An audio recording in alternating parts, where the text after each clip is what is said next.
আপনারা যে গাছটি দেখছেন এটি হলো ইউফোরবিয়া মিলি বা কাঁটার মুকুট নামে পরিচিত একটি জনপ্রিয় শোভাবর্ধনকারী উদ্ভিদ।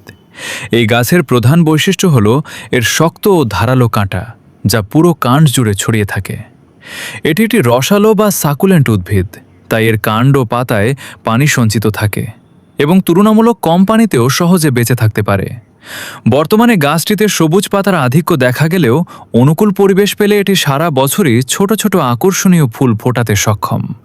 লাল, গোলাপি, সাদা ও হলুদ সহ বিভিন্ন রঙের ফুল এই গাছকে আরও সুন্দর করে তোলে। রোদেলা স্থান, সুনিষ্কাশিত মাটি এবং পরিমিত পানি এই গাছের সুস্থ বৃদ্ধির জন্য অত্যন্ত গুরুত্বপূর্ণ। সহজ পরিচর্যা ও দীর্ঘস্থায়ী সৌন্দর্যের কারণে ইউফোরবিয়া মিলি ঘর, বারান্দা এবং বাগানের জন্য একটি চমৎকার পছন্দ। প্রকৃতির সৌন্দর্যকে কাছ থেকে উপভোগ করতে এই অনন্য কাঁটাযুক্ত গাছটি সত্যিই অসাধারণ।